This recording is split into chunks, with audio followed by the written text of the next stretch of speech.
August. Doesn't time fly when you're having fun, Keith? It does indeed. It's just reminding me, it's my birthday on the 27th, coming up soon. You're almost 60, right? I'm not going to comment on that, but You're not going to go for your age anyway. So mid-August 2020, Keith, it's hot out there. Should we be hustling as entrepreneurs or investors? What's going on this week?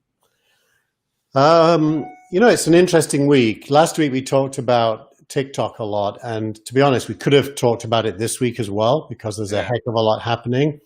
But I felt that in the interests of those who watch or listen to us, we should kick off with a good news story from Elizabeth Yin from Hustle VC.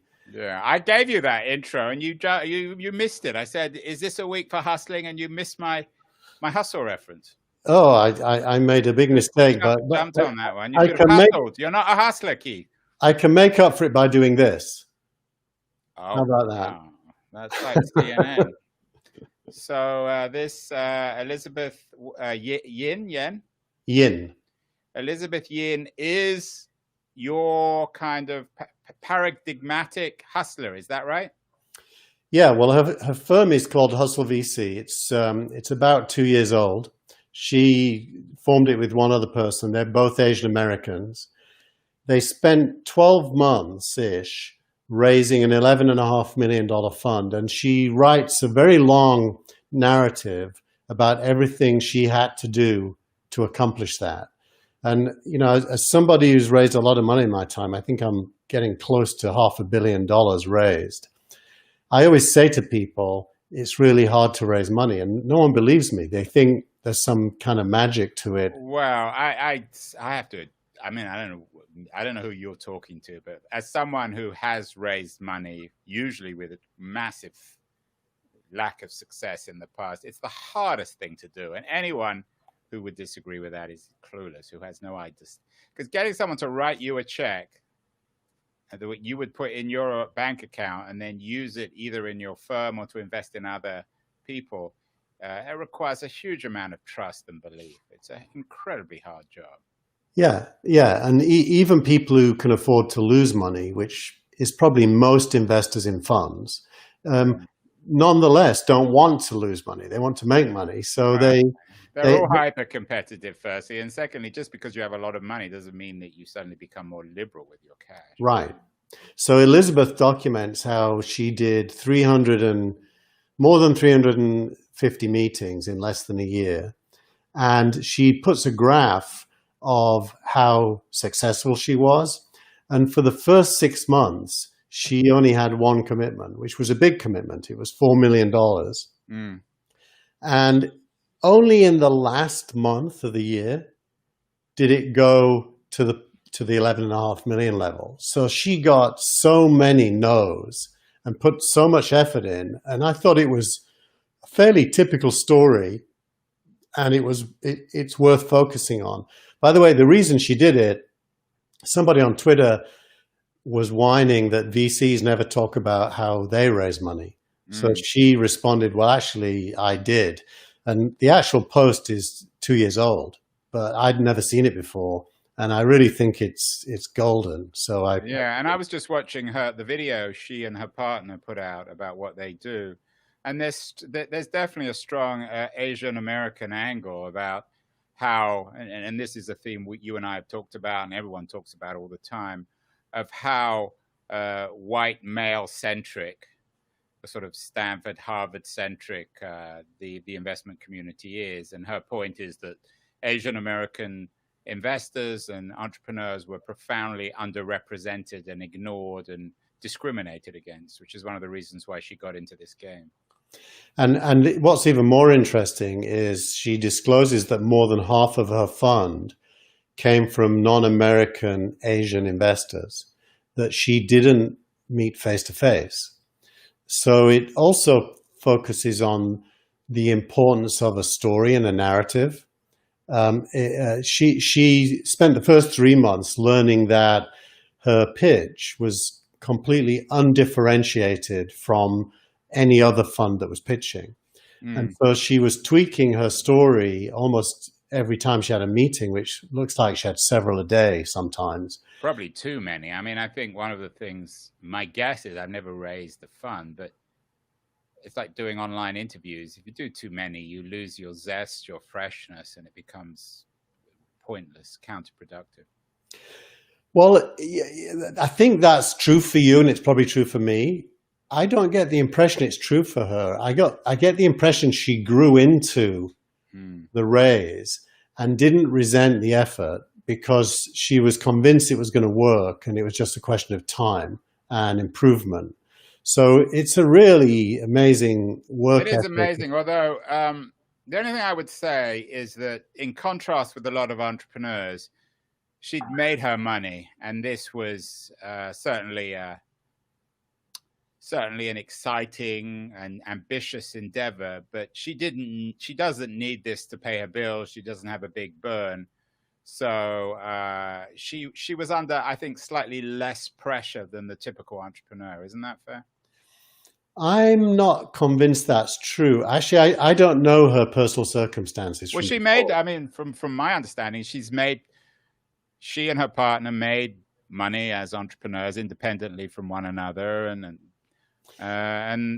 that's what drew them into the fund game. But that can often give the wrong impression, Andrew. I mean, I've made money from things, decent amounts of money, but I can tell you, the life of an entrepreneur is like a wave sign. well, you have a very high burn rate, Keith. You only drink champagne, right?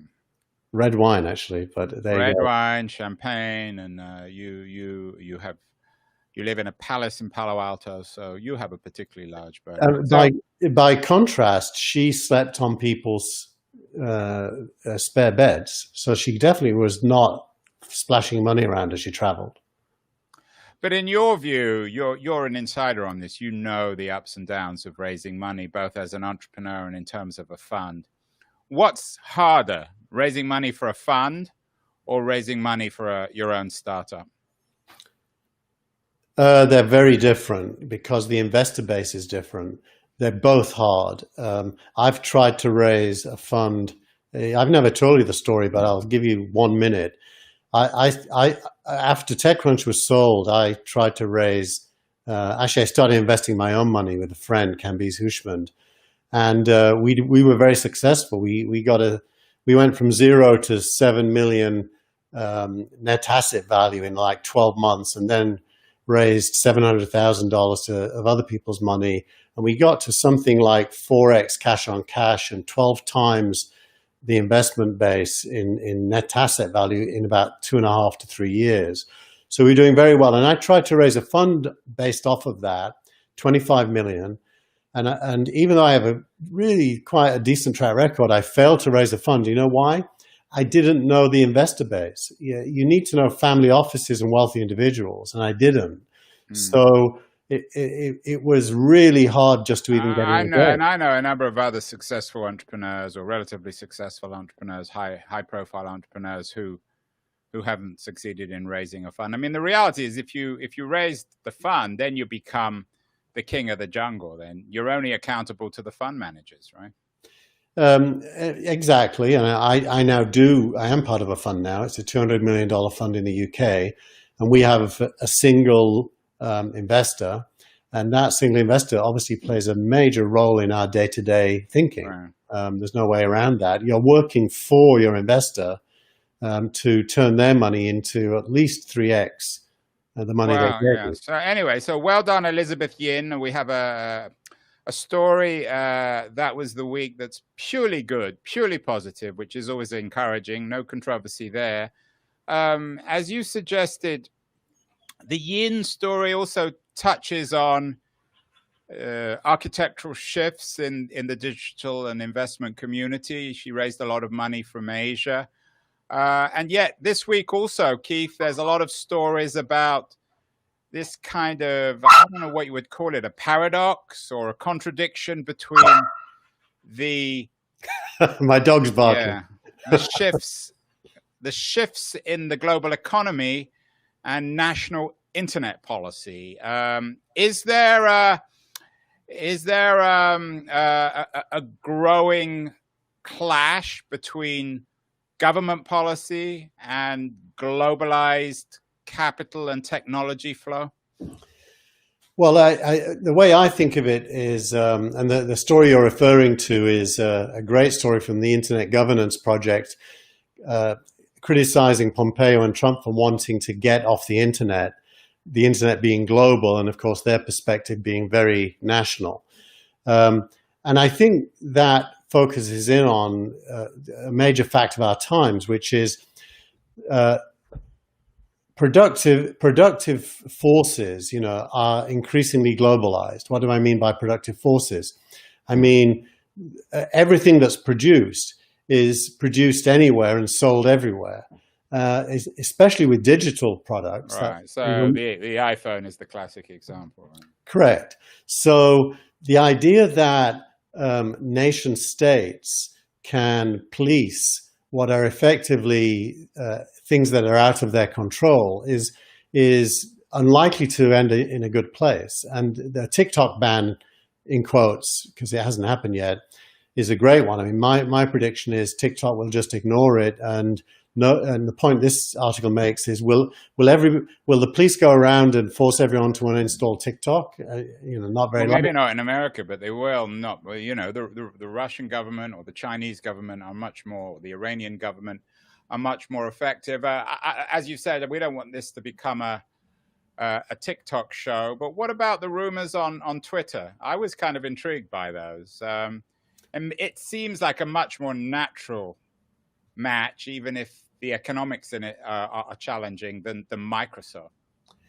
It is more natural. That said, Twitter has a long history of incompetence in product development. Vine was basically TikTok, and they closed it down. And so they, as a young company, they found it very, very difficult to juggle more than one ball at a time, and often even found it difficult to juggle one ball. So I think the chances of Twitter's market cap being able to afford buying TikTok are fairly unlikely, even though it makes more sense. Yeah, and the piece one of the pieces you refer to by our old friend Malik is about the curious relationship between TikTok and Apple, and why the critique of, or the American government attack on TikTok is in some ways an attack on Apple. Ohm also has another interesting piece this week on the future of work, which we can be thinking of also in the context of another old friend, Albert Wenger's piece about the challenges and opportunities and problems with Marxism. So what's happening with the future of labor and the future of Marxist theory, Keith? Well, so Ohm uses this graph. This is unemployment in the U.S. going up, extremely rapidly over. Employment going up rapidly over a long period of time, and suddenly crashing with coronavirus, and now beginning to creep back up. And the point he's making is in the context of Uber and Lyft possibly having to close down operations in California due to the ruling that their drivers are actually employees, not contractors. So Ohm's entire piece, which is a really good piece, says that it's about time that there was more than two kinds of work, employment or contracting, because there's this massive gray area in the middle that the gig economy has produced, where you might predominantly work with a single brand, but you're definitely self-employed, and you're not an employee and you're not a contractor. You're working for yourself, and to kind of steal one of Marx's famous quotes, you could be an Uber driver in the morning, a Lyft driver in the afternoon, and deliver food in the evening. And that. So your part, to borrow some more Marxist language, rather than the proletariat, this is the precariat, people who are working on all the different platforms, and then to borrow another Marxist phrase, the precariat have nothing to lose but their Toyota Priuses. Is that one way of looking at it, Keith? It is, but I think Ohm is probably too short-sighted. Ohm, sorry if you're listening to this, but I think personally the gig economy is a transitional step to no work. I think almost every gig economy job will ultimately be automated. I think that makes sense. And that leads us on nicely to our friend Albert Wenger, who was one of the original investors and supporters in Andrew Yang's initiative to run for president. Albert is also, and I have him on my How to Fix Democracy show coming up, him and his wife, Suzanne Danziger, talking about their minimum income initiative in upstate New York in Hudson. So Albert, as a partner in Union Square Ventures, a very successful venture capitalist, but he's also quite a profound thinker on the future of capitalism. In fact, he has a new book out, or an ongoing new book out, called The World After Capital. So what's Albert's thinking on both work and the future of Marxism, Keith? So Albert's piece this week is a defensive reaction to attacks on him. Where he was attacking Albert. He's the nicest guy. It's like attacking a sheep. Poor Albert. I don't think he's just a sheep.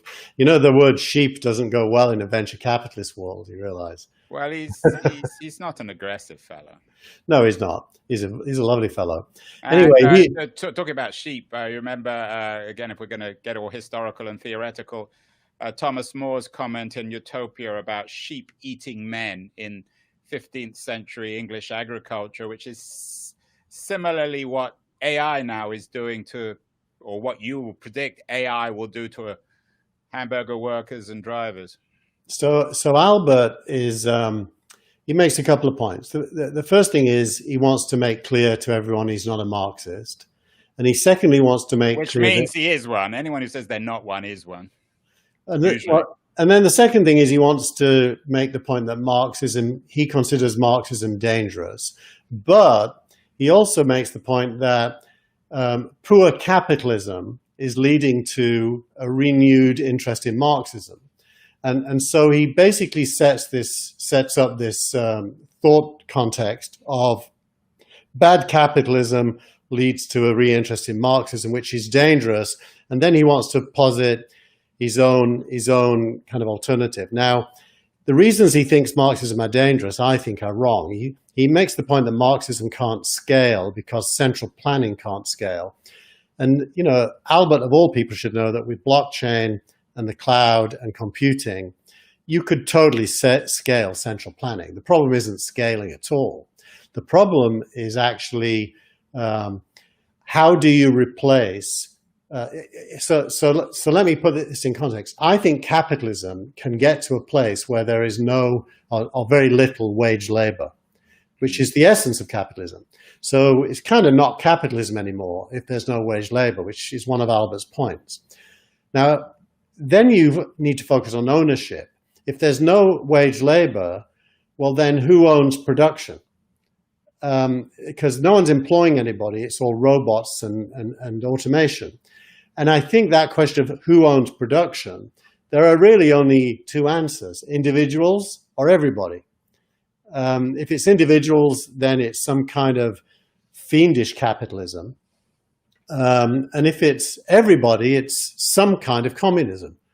And there really isn't anything in between those two in my mind, by the way. And I think it's very likely the human race eventually gets to everybody owns everything. And universal basic income and devices like that are how we measure buying capacity and so on. In that sense, I think Marx is a really relevant person to read still, despite all the failings of communist movement. Yeah, I have two responses to this. On the one hand, it sounds ludicrous, particularly given the developments in the economy over the last 6 months, where, I don't know, whatever it is, 60-70% of the American economy now is dominated by about 5 companies. On the other hand, coming back to Marx, of course, didn't see the state as being the final stage. He saw the state as a as the means by which you redistribute ownership or you socialize or communize ownership. So I'm not sure what Albert's reading. I mean, his version of communism or Marxism is not a Marxist version. It's a Leninist one, which is not Marxism. Well, I'd correct you one notch more. It's a Stalinist one. It's not even a Leninist one. Poor Albert, Keith. Now I said he was a sheep and you defended him. Now you're saying Albert's a Stalinist? No, I'm not. I'm saying his interpretation of Marxism is using the Stalinist version of Marxism as his critique base. And Marxism and Stalinism are not the same thing. No, and I agree. And it's no coincidence. I think Albert's, I don't know if he's right, but he's correct to say that the problems with capitalism are resulting in a new interest in Marxism. Richard Wolff, who's probably America's leading Marxist thinker, economist, we interviewed him on How to Fix Democracy. And we interviewed a lot of famous people, including Madeleine Albright and all sorts of other people. And Richard Wolff is still the most popular interview. So there is a great deal of interest. And finally, Keith, what would that was the week be if we didn't mention your superhero, Paul Graham? And you always manage to get him in somehow. I don't know what your relationship is with Paul Graham, but it's something we probably can't talk about in front of children. What's Paul been up to this week when it comes to the tweet of the week?